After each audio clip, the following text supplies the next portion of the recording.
আপনারা আমার পিছনে যে গাছটা দেখতেছেন এই গাছটা 1000 বছর পুরানো পানির মধ্যে ভাসমান একটি গাছ। হ্যালো এভরিওয়ান, আসসালামু আলাইকুম। কেমন আছেন সবাই? আজকে নিয়ে আসলাম আপনাদের টাঙ্গাইল বাসুলিয়া চাপড়া বিলের মাঝখানে। আপনারা যে গাছটা দেখতেছেন এই গাছটার নাম হচ্ছে হিজল গাছ। এই গাছের অনেক কাহিনী রয়েছে। আমরা ছোটবেলায় মুরব্বীদের কাছে এই গাছের সম্বন্ধে অনেক কাহিনী শুনতাম, তাই সেই কাহিনীটা আজকে দেখার জন্য গেলাম সত্যিটা কি।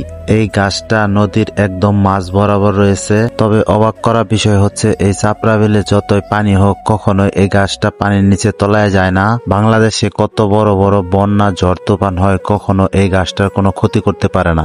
এই গাছটার মধ্যে কি আছে অলৌকিক শক্তি, এটা আসলে গ্রামের কেউই বলতে পারে না।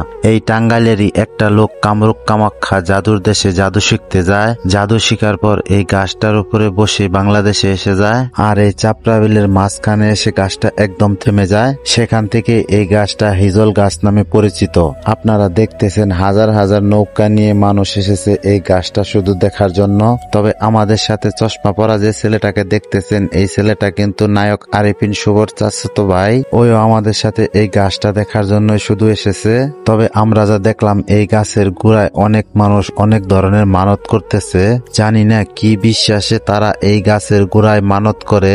আপনারা দেখতেছেন বাংলাদেশের সমস্ত জেলায় থেকে নারী পুরুষ শুধু এই গাছের গোড়ায় একটু বসে থাকার জন্য আসে। তবে ভাই মাংনা তো আর বসে থাকা যায় না, নৌকা ভাড়া করে আসতে হয়। এখানকার স্থানীয় লোকেরা নৌকা নিয়ে বসে রয়েছে, প্রতি ঘন্টা 500 থেকে 700 টাকায় এই গাছের গোড়ায় নিয়ে আসে। এই চাপড়া বিলের মাঝখানে এই হিজল গাছটা থাকার কারণে এখানকার স্থানীয় লোকেরা এই নৌকার ব্যবসাটা করতে পারতেছে। যাই হোক, এই চাপড়া বিলের মাঝখানে এই হিজল গাছটা থাকার কারণে এলাকার গরিব অসহায় মানুষেরা রুজি রুটি করে খাইতে পারতেছে। তবে পরিবেশটা খুবই মনোমুগ্ধকর, জায়গাটা খুবই সুন্দর।